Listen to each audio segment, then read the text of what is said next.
अस्सलामुअलैकुम बच्चों, उम्मीद है आप ठीक ठाक होगे, मज़े में होगे और अच्छे से पढ़ाई कर रहे होगे। तो बच्चे, थर्मोडायनामिक्स का लेक्चर नंबर 3 हम शुरू करने जा रहे हैं। आज के लेक्चर में जो कॉन्सेप्ट हमने डिस्कस करना है that is the first law of thermodynamics. First law of thermodynamics की स्टेटमेंट देखेंगे, मैथमेटिकल एक्सप्रेशन देखेंगे, साइन कन्वेंशन देखेंगे कि कहाँ पर हीट पॉजिटिव है, कहाँ पर वर्क डन पॉजिटिव है, नेगेटिव है, कहाँ पर change in internal energy positive और नेगेटिव है।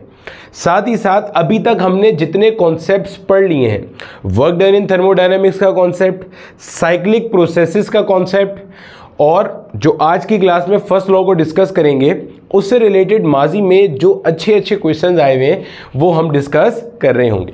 ठीक है भैया, हेडिंग लगा लो अपने पास, फर्स्ट लॉ ऑफ थर्मोडायनामिक्स। देखो बच्चे, फर्स्ट लॉ ऑफ थर्मोडायनामिक्स आपसे क्या कहता है। बिल्कुल एक बेसिक सी बात से हम आगाज़ करते हैं।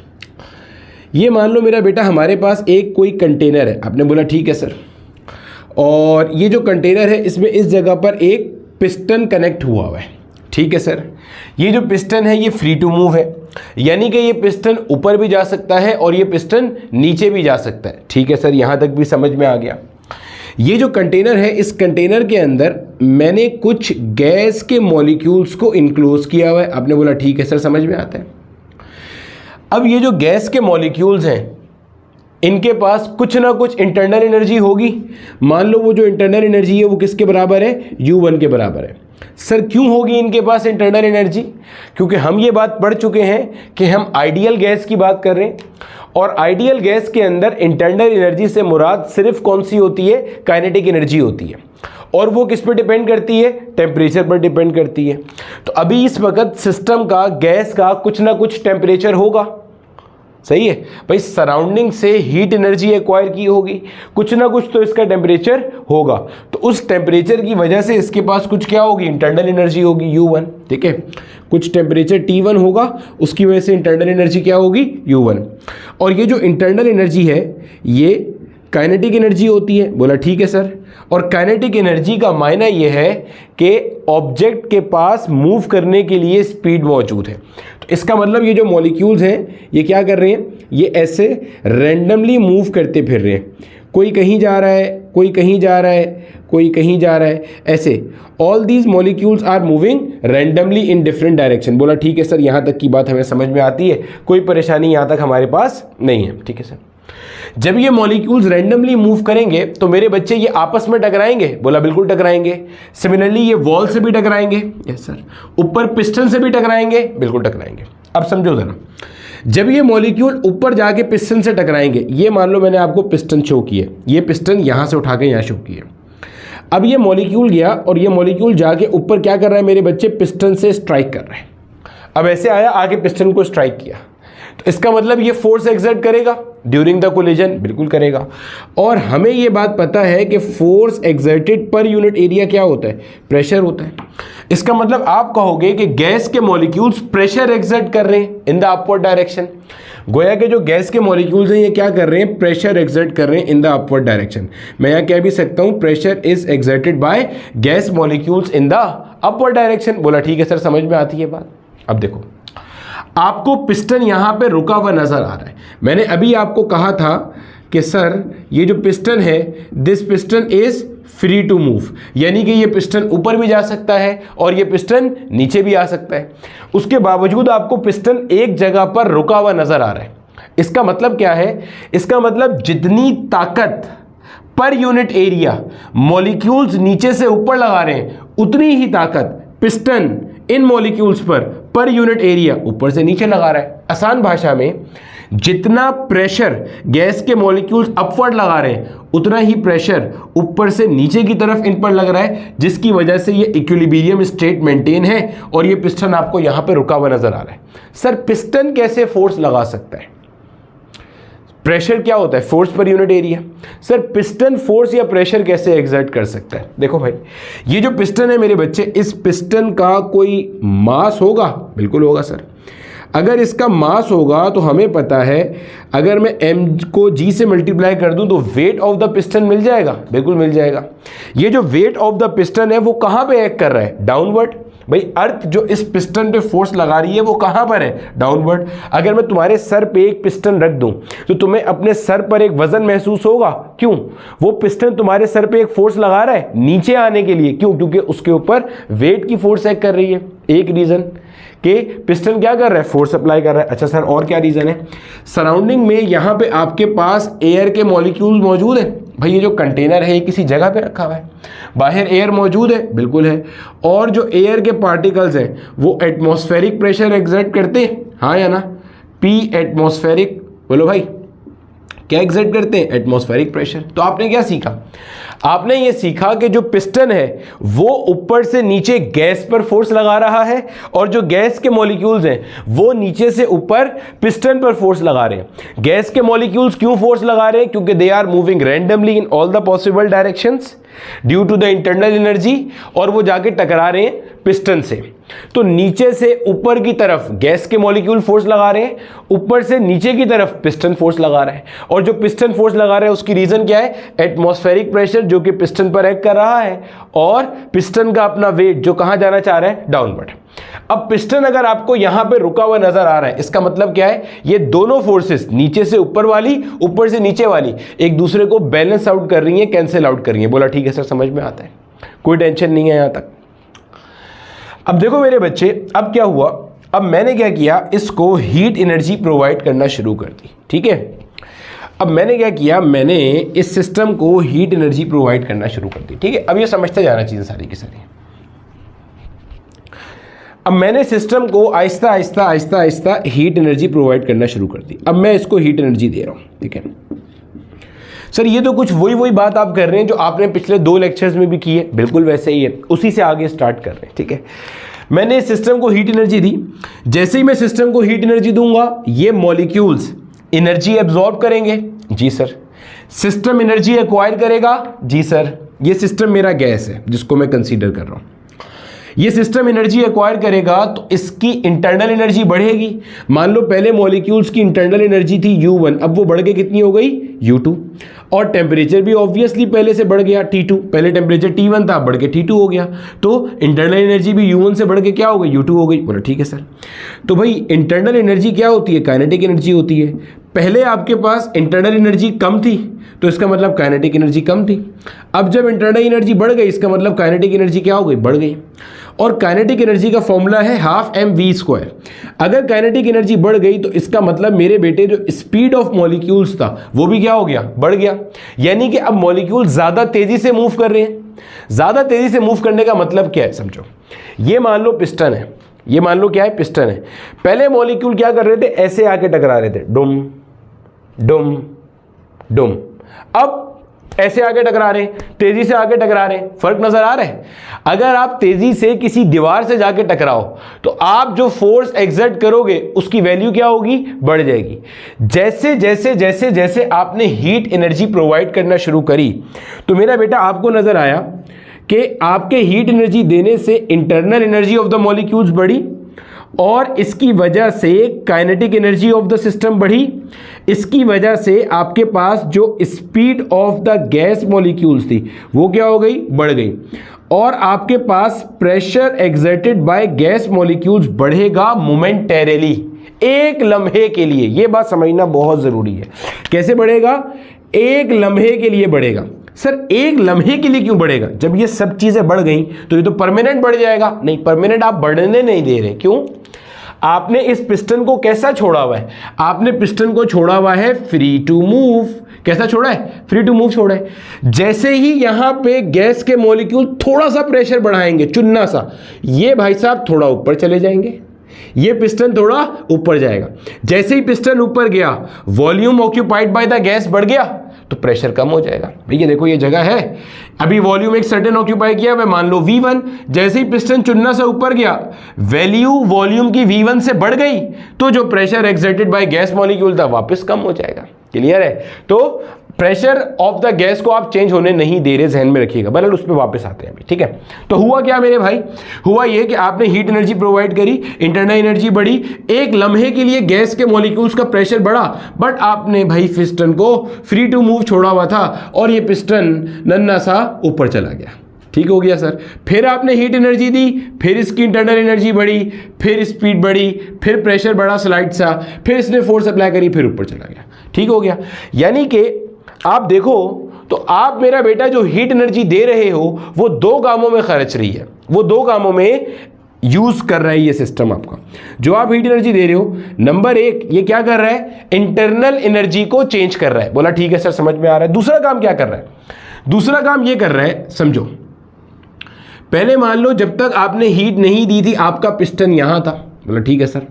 जब आपने हीट देना शुरू करी तो अभी मैंने बताया हीट देना शुरू करी, प्रेशर ऑफ अ गैस एक लम्हे के लिए बढ़ा तो फोर्स पिस्टन पर ज्यादा लगी नीचे से, तो पिस्टन ऊपर चला गया, पिस्टन डिस्प्लेस कर गया इन द अपवर्ड डायरेक्शन।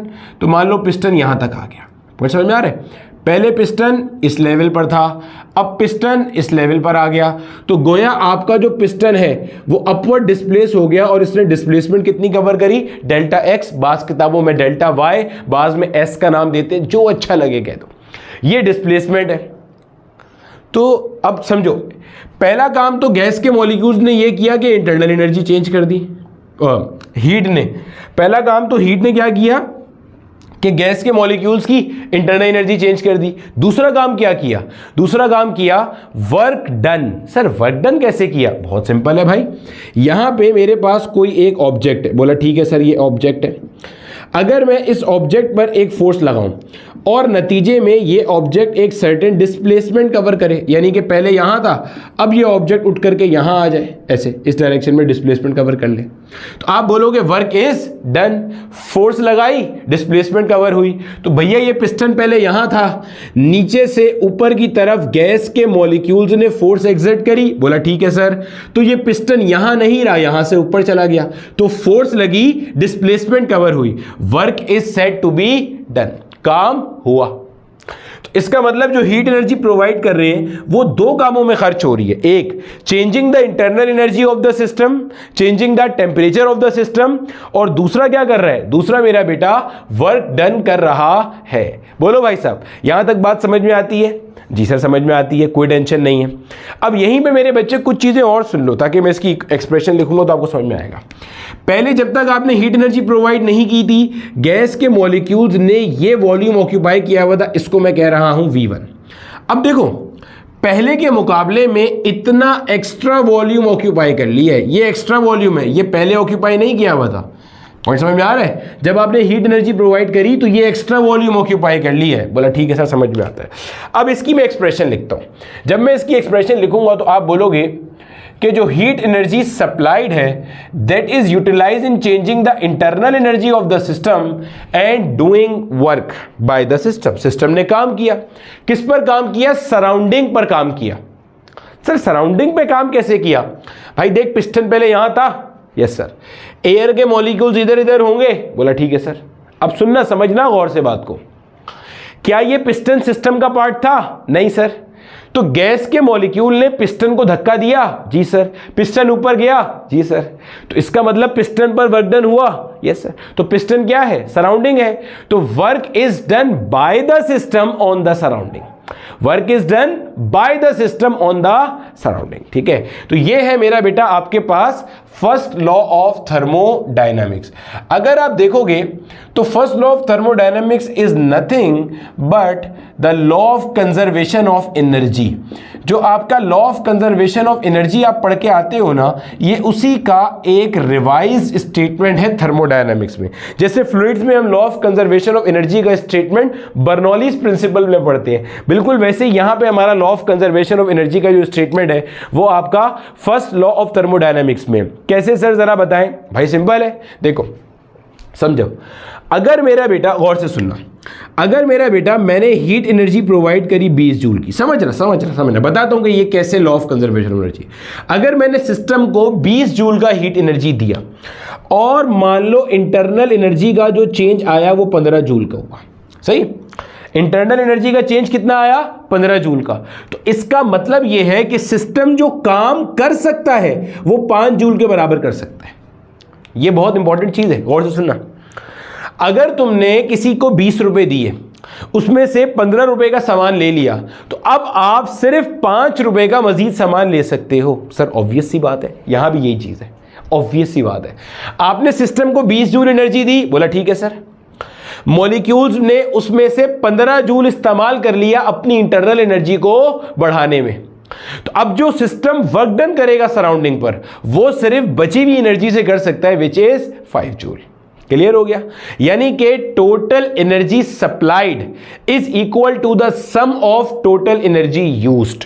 ये टोटल एनर्जी यूज्ड है, changing the internal energy and doing work. तो सप्लाई जो हो रही है और जो इस्तेमाल हो रही है, दोनों बराबर आएंगी हमेशा। क्लियर है? एनर्जी पैदा नहीं होती, मरती नहीं है। तो जितनी सप्लाई करी उतनी इस्तेमाल हो रही है। This is first law of thermodynamics. बोला ठीक है सर, यहां तक समझ में आ गया। अब इसकी और अगर हम वो देख लेंगे तो हमें पता है जो वर्क डन का फॉर्मूला है, वर्क डन का फॉर्मूला क्या होता है? Force into displacement. ये फोर्स कौन सी है? एक्सर्टेड बाय गैस मॉलिक्यूल्स, और डिस्प्लेसमेंट को मैं कैसे लिख रहा हूं? Delta x. बोला ठीक है सर, समझ में आता है। फोर्स का अगर मैं वैल्यू लिखना चाहूं, देखो मुझे ये बात पता है कि फोर्स पर यूनिट एरिया मेरे पास क्या होता है? प्रेशर होता है। ये गैस के प्रेशर की और गैस की फोर्स की बात चल रही है। वजह देखो भाई, जब पिस्टन यहां पर है, जब थर्मोडायनामिक इक्विलिब्रियम है, पिस्टन यहां है, तो जो फोर्स नीचे से गैस लगा रहा है वही फोर्स ऊपर से पिस्टन लगा रहा है। बोला ठीक है सर।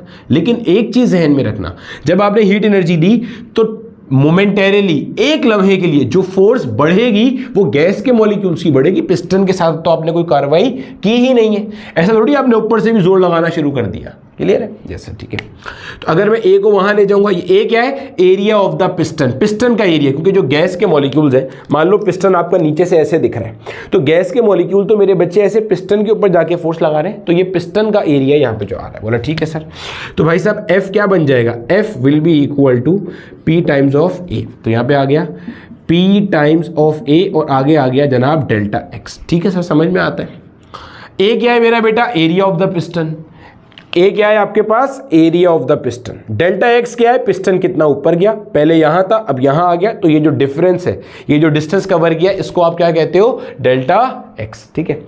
अब ये जो चीज है ना, ए टाइम्स ऑफ डेल्टा एक्स, ये आपके पास है change in volume, delta we. कैसे सर? देखो मान लो भाई, अगर ये मेरे पास एक सिलेंडर है और मुझे इस सिलेंडर का वॉल्यूम निकालना है, तो मैं क्या करूंगा?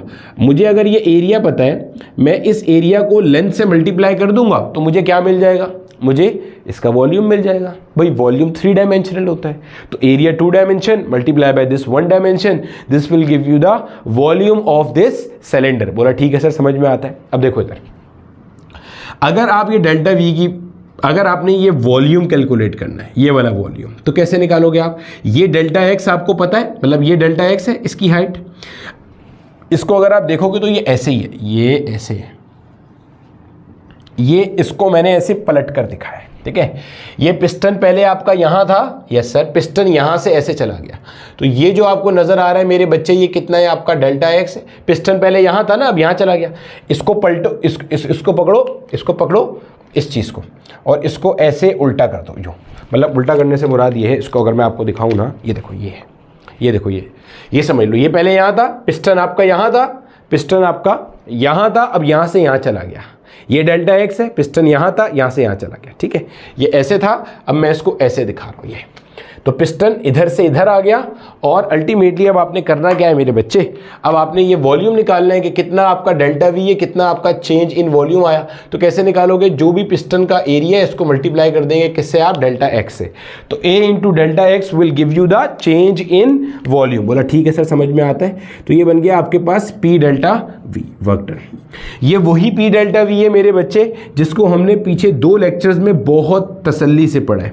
तो अगर आपने जो वर्क डन कैलकुलेट करना है वो कांस्टेंट प्रेशर का वर्क डन है, तो पी डेल्टा वी से आएगा। अगर आपने वर्क डन कैलकुलेट करना है किसी भी और थर्मोडायनेमिक प्रोसेस का, क्योंकि ये तो एक ऐसा प्रोसेस था कि जिसमें हमने प्रेशर को चेंज होने नहीं दिया। भाई गैस का प्रेशर चेंज होने लगा, पिस्टन ऊपर चला गया, तो प्रेशर चेंज नहीं हुआ। हमने गैस के प्रेशर को कांस्टेंट रखा है, गैस के प्रेशर को चेंज होने नहीं दिया, तो ये आ गया। अगर आपने जर्नल किसी भी थर्मोडायनामिक प्रोसेस में वर्क डन कैलकुलेट करना होता है तो हमने उसके ऊपर भी पढ़ा था कि V1 V2 PdV।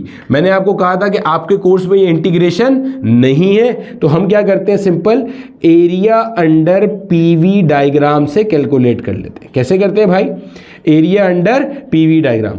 अगर आपके पास जर्नल कोई प्रोसेस है तो उसके लिए एरिया अंडर PV डायग्राम से आएगा, और अगर आपका वर्क डन कांस्टेंट प्रेशर वाले केस के अंदर है तो कहां से आएगा भाई, P डेल्टा V से आ रहा होगा। क्लियर है। इसके ऊपर हमारे पुराने 2 लेक्चर्स ऑलरेडी हुए हुए बहुत डिटेल से, इसलिए मैंने ये वाला पार्ट जल्दी बता दिया है। ठीक है मेरे बच्चे, यहां तक छाप लो। आगे चलते हैं और आपको साइन कन्वेंशन बताता हूं। अब देखो मेरे बच्चे, हम लोग साइन कन्वेंशन की तरफ जा रहे हैं कि आपने ये जो आपके सामने एक्सप्रेशन है ना, ये फर्स्ट लॉ ऑफ थर्मोडायनामिक्स, आगे हम जितने भी प्रोसेसेस पढ़ेंगे सब में हम यही इस्तेमाल कर रहे होंगे। अब कब आपने Q को पॉजिटिव लेना है, कब नेगेटिव लेना है, सिमिलरली डेल्टा U को आपने कब पॉजिटिव लेना है, कब नेगेटिव लेना है, सिमिलरली वर्क डन को आपने कब पॉजिटिव कब नेगेटिव लेना है, इन सारी चीज़ों के ऊपर अब हम तस्करा करने लगे। ठीक है सर, बताइए ज़रा। आ जाओ भैया, साइन कन्वेंशन पे थोड़ी सी अब बातचीत कर ली जाए। देखो Q is equal to delta U plus W। सबसे पहले हम बात कर लेते हैं Q को लेकर। Q क्या है मेरा बेटा, हीट एनर्जी।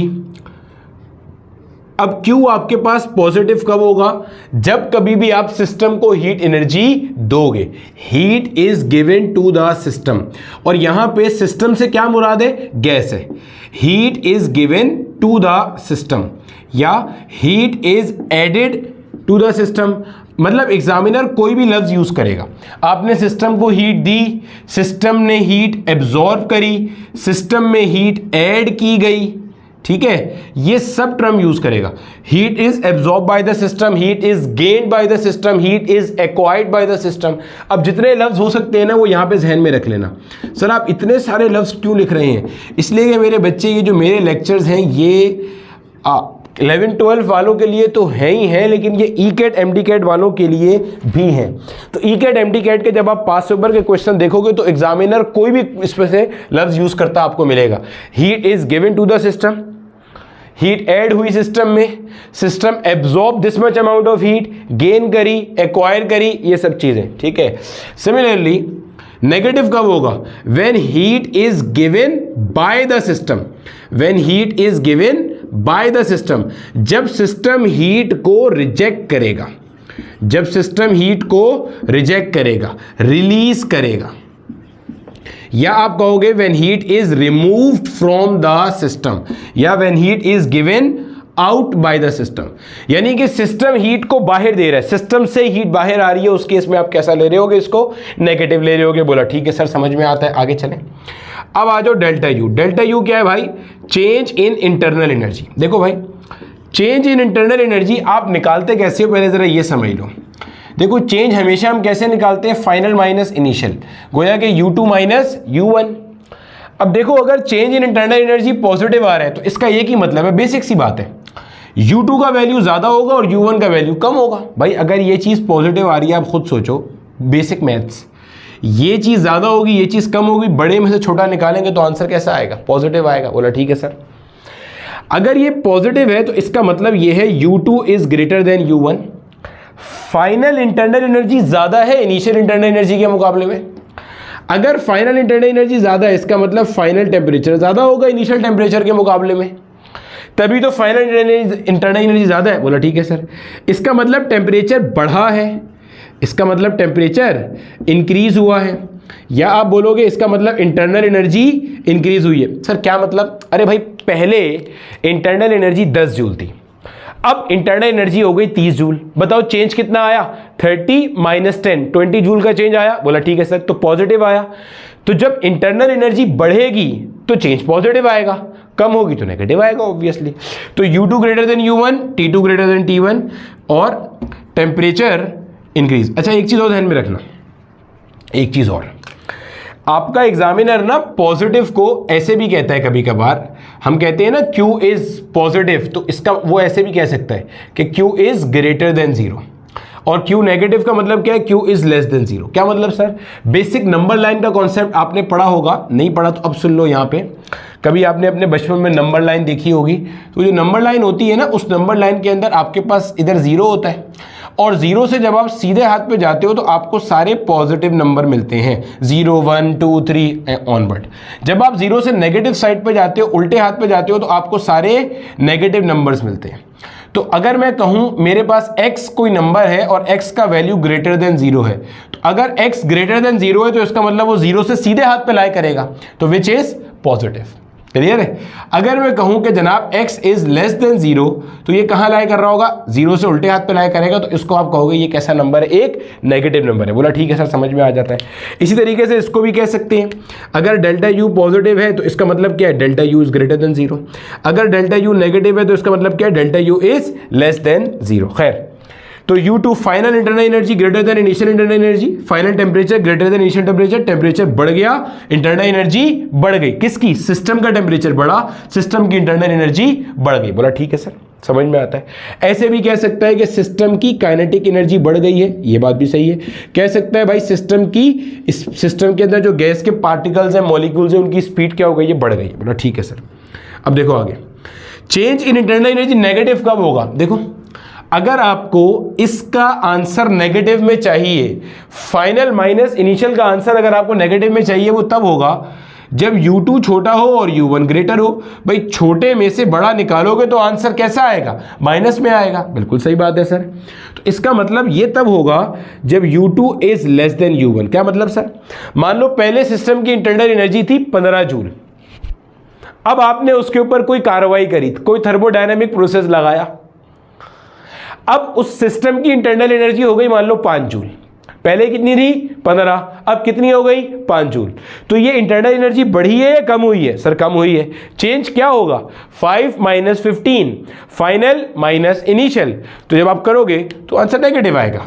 इस केस में आप बोलोगे T2 is less than T1, final temperature कम होगा, क्योंकि भाई इंटरनल एनर्जी का डायरेक्ट ताल्लुक किससे है, ध्यान में रखना, इंटरनल एनर्जी का डायरेक्ट ताल्लुक किससे, टेम्परेचर से। इंटरनल एनर्जी कम तो टेम्परेचर कम।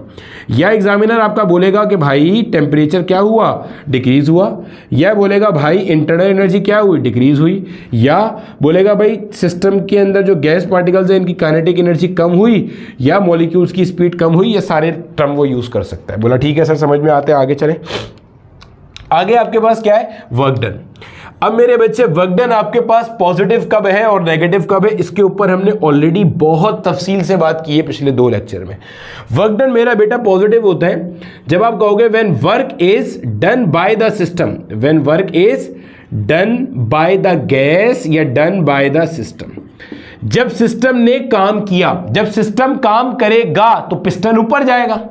भाई सिस्टम काम कर रहा है, इसका मतलब सिस्टम धक्के दे रहा है, तो सराउंडिंग पे काम करेगा, पिस्टन ऊपर जाएगा। तो आप बोलोगे एक्सपेंशन आई, या आपका पिस्टन एक्सपेंड कर गया, या आपका सिस्टम एक्सपेंड कर गया। या आप बोलोगे जनाब पिस्टन कहाँ गया, पिस्टन अप गया, ऊपर गया। या आप बोलोगे जनाब वॉल्यूम क्या हुआ, बढ़ा। या आप बोलोगे जनाब V2 is greater than V1, final volume ज़्यादा है इनिशियल वॉल्यूम के मुकाबले में, सही है। या इस केस में आप ये भी कहते हो कि आपकी जो डिस्प्लेसमेंट ऑफ द पिस्टन है वो पॉजिटिव है। क्या मतलब, जब पिस्टन ऊपर जाएगा तो डिस्प्लेसमेंट आप कैसी ले रहे होगे, पॉजिटिव ले रहे होगे। पिस्टन नीचे आएगा तो डिस्प्लेसमेंट आप कैसी ले रहे होगे, नेगेटिव ले रहे होगे। ये सारी टर्म आपने जहन में रखनी है। सिमिलरली वर्क डन नेगेटिव कब होता है, when work is done on the gas. अब सराउंडिंग ने काम किया है किस पर, गैस पर। Work is done by the surrounding on the gas. Sir ये कैसे होता है, आपने पिस्टन को पकड़ा, पिस्टन को पकड़कर ऊपर से दबा दिया। अब पिस्टन को पकड़ के ऊपर से दबा रहे हैं तो पिस्टन का प्रेशर बढ़ रहा है, पिस्टन फोर्स लगा रहा है गैस के मॉलिक्यूल पे, तो वो अंदर जा रहे हैं। पिस्टन का प्रेशर बढ़ रहा है तो फोर्स भी कौन लगा रहा है, ज्यादा पिस्टन लगा रहा है। जब आप ऊपर से पकड़ के पिस्टन को दबा रहे हो तो फोर्स इज लगाइंग बाय द पिस्टन, और गैस के मॉलिक्यूल नीचे जा रहे हैं, पिस्टन नीचे जा रहा है। तो work is done by the surrounding on the system, या work is done on the gas. इसमें आप बोलते हो कि आपके पास क्या आता है, कंप्रेशन आता है, यानी कि आपकी गैस कंप्रेस करती है। या आप बोलोगे जनाब पिस्टन आपका डाउनवर्ड मूव करता है। या आप बोलोगे कि आपके पास जो वॉल्यूम है वो कम हो जाता है, बोला ठीक है सर। वॉल्यूम कम हो जाता है तो या V2 is less then V1। भाई पहले वॉल्यूम ज़्यादा था, आपने कंप्रेस कर दिया। भाई ऐसे समझो ना, पहले आपके पास वॉल्यूम यहाँ तक का था, ये सारा वॉल्यूम अवेलेबल था, आपने पिस्टन को कंप्रेस किया, अब यहाँ पे आ गया जनाब ये, अब वॉल्यूम पहले के मुकाबले में कम हो गया। तो पहले देखो V1 ज़्यादा है, V2 कम है, तो V2 is less than V1। और जब ऊपर से नीचे आ जाएगा तो इस केस में जब आप डेल्टा x देखोगे, डेल्टा x आपको नेगेटिव नज़र आ रहा है, क्यों सर? ऊपर से नीचे आ रहा है, तो डाउनवर्ड डिस्प्लेसमेंट आप कैसे लेते हो? Negative vector form. सही है। ये मेरे बच्चे आपके पास क्या थी? साइन कन्वेंशन थी। इसको एक बार अपनी कॉपी में अच्छे से छाप लो। अब इससे रिलेटेड जो क्वेश्चंस हैं हमारी किताबों में, पहले वो करते हैं, फिर एक दो अच्छे अच्छे सवाल भी लगाएंगे। अब देखो मेरे बच्चे, आपके सामने दो सवाल मेंशन हैं और दोनों सवाल आपकी टेक्स्ट बुक से ही हैं। ये जो पहला सवाल है ये बलूचिस्तान बोर्ड की एग्जाम्पल नंबर 10.2 या 10.3 है। ये जो दूसरा सवाल है मेरे बच्चे, ये एक पास पेपर का क्वेश्चन भी है और जो अभी नेशनल बुक फाउंडेशन की नई किताब आई है क्लास 11 की, उसकी एग्जाम्पल नंबर 8.3 भी है और पास पेपर का क्वेश्चन भी है। ठीक है, किसी एक पास पेपर में आया हुआ है, मुझे एग्जैक्टली याद नहीं है अभी, ठीक है, कि कहाँ से इसको उठाया गया, लेकिन पास पेपर का क्वेश्चन है, किसी इंजीनियरिंग यूनिवर्सिटी का। बारी बारी करते हैं। कहते हैं when 400 joule of heat is transferred to the system. क्या कह रहा है? आपने सिस्टम को हीट दी है, यही कह रहे हैं। और जब heat is given to the system हो तो वो मेरा बेटा कैसी ली जाती है? पॉजिटिव ली जाती है, तो plus 400 joule. During expansion system expand कर रहा है, then 350 joule of work is done by the system. उसने खुद ही कह दिया, वरना अगर वहां से भी हम पकड़ सकते थे कि अगर सिस्टम एक्सपेंड कर रहा है तो इसका मतलब वर्क डन कैसा होगा भाई?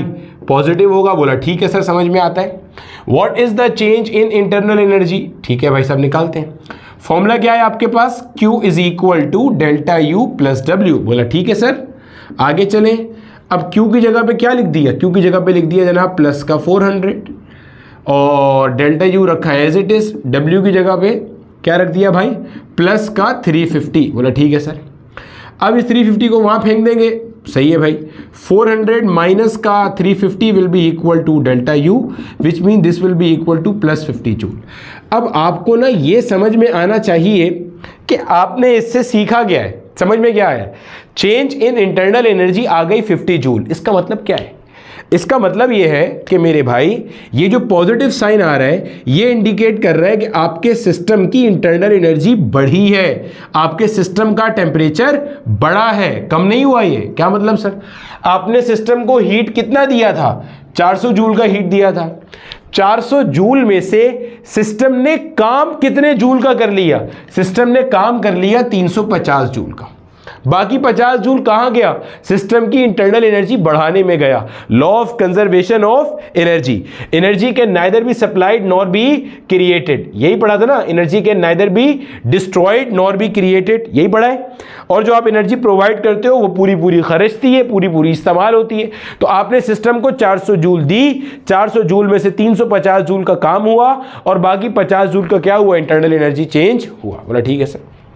अगला सवाल जो नेशनल बुक फाउंडेशन का भी है और एक पास पेपर का भी है, एक बार आप इसको खुद से अटेम्प्ट लाजमी करो। देखो क्या कहते हैं, एक बार खुद से अटेम्प्ट करो। और अच्छा सवाल है, मैंने इसके ऑप्शंस बना दिए हैं, ठीक है, फिर आप बताओ। कहता क्या है? If the internal energy of the gas decrease by 200 joule, अगर जो गैस की इंटरनल एनर्जी है वो डिक्रीज हो जाए। अब देखो यहां पे क्या कह रहे हैं? इंटरनल एनर्जी डिक्रीज हुई है। डिक्रीज होने का मतलब क्या है? फाइनल इंटरनल एनर्जी कम होगी इनिशियल इंटरनल एनर्जी से, तभी तो कहेंगे डिक्रीज हुई है। भाई अगर पहले 10 जूल थी और बढ़ के 50 जूल हो गई तो हम कहेंगे इंक्रीज्ड बाय 40 जूल्स। पहले 10 थी, बाद में 50 हो गई, तो चेंज कितना आया? 40 का, तो बोलेंगे इंक्रीज बाय 40 जूल। 10 में 40 जोड़ेंगे तो 50 बन जाएगा। अगर पहले 50 थी अब 10 हो गई तो बोलेंगे डिक्रीज बाय 40 जूल्स। 50 में से 40 घटाओगे तो 10 आएगा। देख लो इधर क्या कहते हैं, internal energy of the gas is decreased bye 200 joule which means delta U is minus का 200 जूल। ठीक है sir. While 50 joule of work is done by the gas, और 50 जूल क्या हो रहा है? सिस्टम काम कर रहा है। इसका मतलब ये कैसा आएगा? पॉजिटिव आएगा। बोला ठीक है सर, समझ में आता है। आगे चले। हाउ मच हीट, अच्छा हीट लिखना भूल गया, हाउ मच इधर आएगा heat, how much energy is transferred as heat, यहाँ हीट नहीं आएगा, how much energy is transferred as heat, ठीक है। अब आपने Q का वैल्यू कैलकुलेट करना है, चलो Q आ जाएगा, Q is equal to delta U plus W, ठीक है सर, वैल्यू पुट कर दो। डेल्टा U कितना है मेरे बच्चे, माइनस का 200 जूल, ठीक है सर। W कितना है आपके पास, प्लस का 50 जूल, ठीक है सर।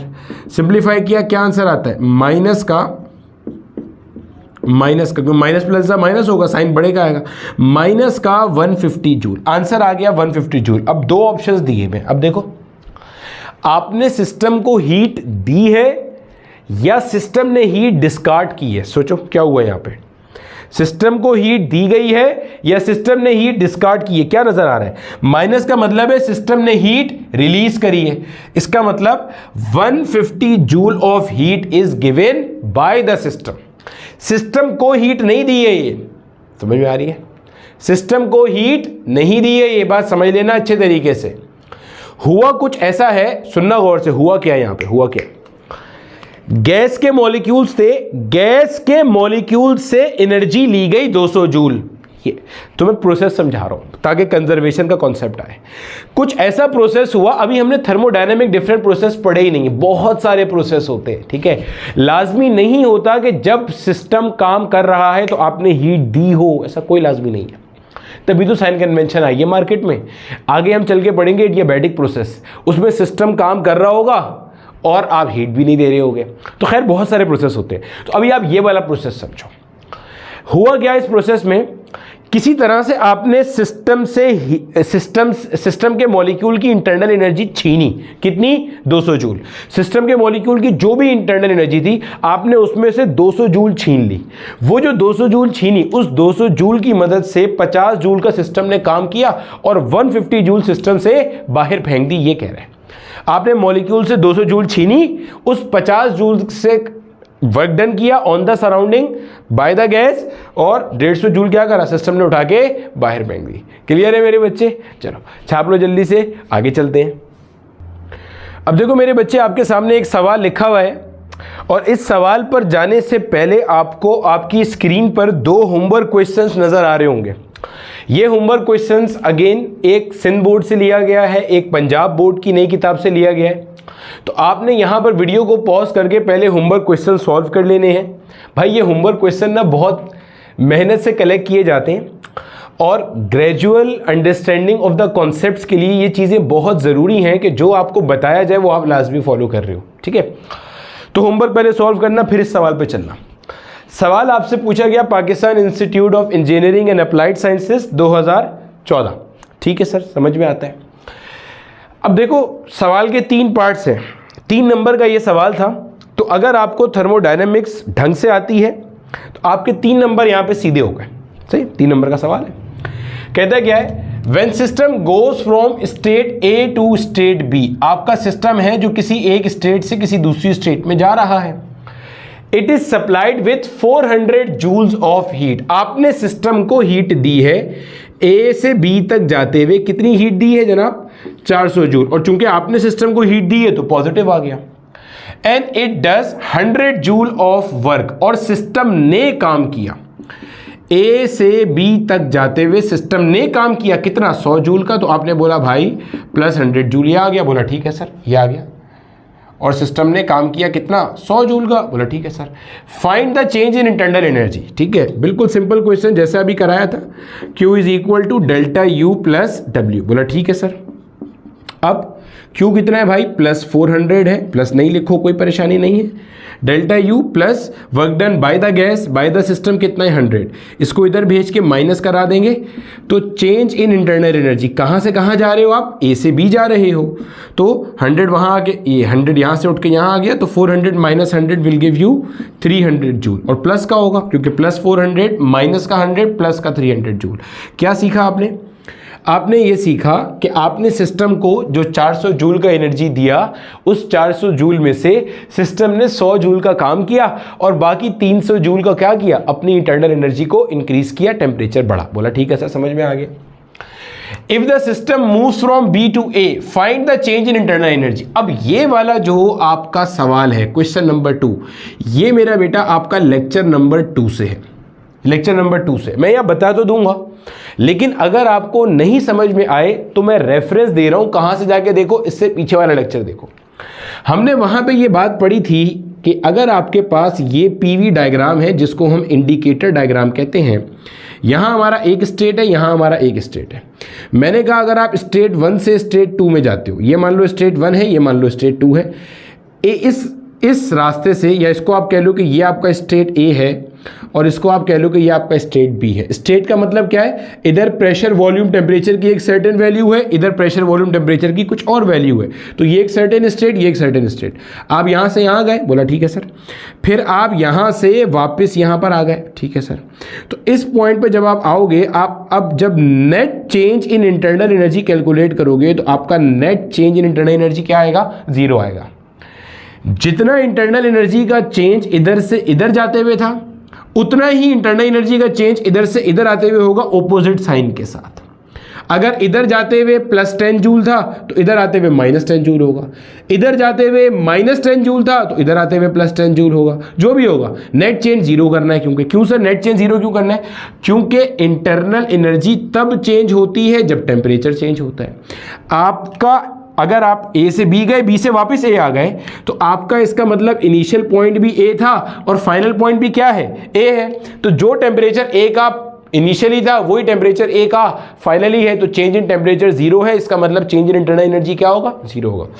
अब आपने कैलकुलेट किया ए से बी तक, ए से बी तक जाने में आपका चेंज इन इंटरनल एनर्जी कितना आया, +300 जूल। इसका मतलब सवाल पढ़ो, if in moving from A to B, sorry ये वाला, if the system moves from B to A, अगर सिस्टम बी से ए आ जाए तो चेंज इन इंटरनल एनर्जी आपके पास क्या होगा, -300 जूल होगा। खत्म, सवाल सॉल्व हो गया, और कुछ नहीं करना। आपके पास चेंज इन इंटरनल एनर्जी, जब आप बी से ए आ रहे हो, किसी भी रास्ते से आओ, क्योंकि change in internal energy path function है ही नहीं, स्टेट फंक्शन है। बी से ए, आप यहां से आओ, वापस यहां से आओ, किसी नए रास्ते से आओ, जो change in internal energy B से ए का आएगा वो क्या आएगा, -300 जूल आएगा। रीजन क्या है, क्योंकि साइक्लिक प्रोसेस में net change in internal energy 0 होता है। तो अगर जाते हुए change in internal energy +300 joule है तो आते हुए -300 जूल होगा। +300 जूल को जब -300 जूल में जोड़ोगे तभी आपका आंसर क्या आएगा, 0 आएगा, वरना नहीं आएगा। ये सवाल हो गया आपका, ठीक है। अब आगे देखो अगला सवाल कहता है क्वेश्चन नंबर पार्ट 3। देखो भाई मैं फिर बता रहा हूं, ये वाला पार्ट 2 अगर किसी को नहीं समझ में आया तो लेक्चर नंबर 2 में बहुत लंबी की थी मैंने, इसके ऊपर बहुत सारे क्वेश्चंस भी कराए थे, ये वहीं से आया क्वेश्चन। कहते हैं if in moving from A to B along a different path. अब आप ए से बी जा रहे हो, देखो और से, अब यहां पे ना एक और चीज आपकी टेस्ट हो रही है, ये भी, अब देखो यहां पे समझो, ये एक और चीज आपकी टेस्ट कर रहा है। ये आपका पीवी डायग्राम है, ये वही है आपका स्टेट ए स्टेट बी। अब आप मान लो किसी नए रास्ते से जा रहे हो, मान लो आप किसी, मिसाल के तौर पे आप किसी ऐसे रास्ते से आप यहाँ से आ गए, ठीक है, मिसाल दे रहा हूँ समझाने के लिए। अब कहता है if in moving from A to B, आप ए से बी गए अलोंग अ डिफरेंट पाथ, किसी और पाथ पे। तो देखो भाई आपको यहाँ नजर आ रहा है कि आप यहाँ पहले से किसी डिफरेंट पाथ पे जा रहे हो। देखो ये पहले ऐसे गए थे ए से बी, अब ऐसे कहीं जा रहे हो, बोला ठीक है सर ऐसे ही जा रहे हैं। ये ए स्टेट है, ये बी स्टेट है, बोला ठीक है sir. Work done is 400 joule on the gas. A से बी तक जाते हुए क्या हुआ, सिस्टम पर काम हो रहा है। इससे परेशान नहीं होना कि सर वॉल्यूम तो बढ़ रहा है तो सिस्टम पर काम कैसे हो रहा है, ये तो मैंने वैसे ही समझाने के लिए बनाई है ना, एग्जामिनर ने कहीं पीवी डायग्राम बना के थोड़ी दी थी, तो मैंने तो वैसे ही बनाई है। तो आपको कहता है work is done on the gas, कितना, 400 जूल का, ऐसे ही है। Work is done by the gas नहीं है, अब ये work is done on the gas है, पिस्टन नीचे आया होगा, सिस्टम कंप्रेस हुआ होगा, 400 जूल का काम हुआ।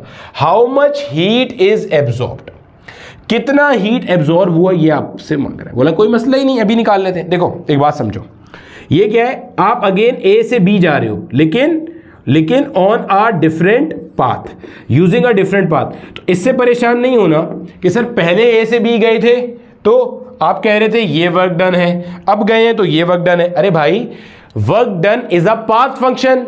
पहले आप एक रास्ते से गए थे, अब सवाल वाला खुद कह रहे हैं कि आप एक दूसरे रास्ते से जा रहे हो, तो work done is a path function. Path change करोगे तो वर्क डन क्या हो जाएगा, चेंज हो जाएगा। सहन में रखेंगे ये बात। लेकिन जो आपकी चेंज इन इंटरनल एनर्जी है वो आपके पास पाथ फंक्शन नहीं है, वो स्टेट फंक्शन है। अगर चेंज इन इंटरनल एनर्जी पहले ए से बी जाते हुए प्लस का 300 जूल था तो अभी भी कितना होगा, प्लस का 300 जूल। क्या मतलब सर? अरे भैया change in internal energy state function है। ए का जो टेम्परेचर पहले था वही है, बी का जो टेम्परेचर पहले था वही है। तो ए पे इंटरनल एनर्जी मान लो यू ए, बी पे इंटरनल एनर्जी मान लो यू बी, तो चेंज इन इंटरनल एनर्जी कितना हुआ, U B minus U A. वो वही रहेगा, आप किसी भी रास्ते से जाओ, change in internal energy will be given by U B minus U A, जो कि चेंज इन टेम्परेचर पे डिपेंड करेगा। सिंपल सी बात है। इसका मतलब वो पाथ फंक्शन नहीं है, वो क्या है, स्टेट फंक्शन है। ये भी हमने लास्ट टाइम पढ़ा था। तो ये आपका वही रहेगा जो आप ऑलरेडी कैलकुलेट कर चुके हो। अब क्या होगा भाई, Q is equal to delta U plus का W। बोला ठीक है सर, Q आपको चाहिए। चेंज इन इंटरनल एनर्जी कितना है आपके पास, प्लस का 300 जूल, और वर्क डन कितना है आपके पास, माइनस का 400 जूल। कैसे पता चला है, क्योंकि work is done on the gas. आपने प्लस को यहाँ जाके माइनस से मल्टीप्लाई कर दिया तो हो जाएगा प्लस का 300 माइनस का 400 माइनस का 100 जूल। यानी कि सिस्टम 100 जूल की हीट डिस्कार्ड करेगा। यानी कि डिफरेंट पाथ से जब आप जाओगे तो सिस्टम 100 जूल की हीट क्या करेगा, रिजेक्ट करेगा, डिस्कार्ड करेगा। और आप यहां से ये भी देख सकते हो कि जो हीट एनर्जी है फर्स्ट लॉ ऑफ थर्मोडायनेमिक्स में, वो भी पाथ फंक्शन है। देखो जब आप पहले ए से बी जा रहे थे तो आपने सिस्टम को हीट कितनी दी थी, 400 जूल, यही था। सिस्टम को हीट आपने दी थी 400 जूल। अब जब आप ए से बी जा रहे हो किसी और रास्ते से तो सिस्टम हीट रिजेक्ट कर रहा है, डिस्कार्ड कर रहा है कितनी, 100 जूल की। तो ज़हन में रखिएगा इस बात को बहुत अच्छे से। क्लियर है मेरे बच्चे? छाप लो जल्दी से, आगे चलते हैं।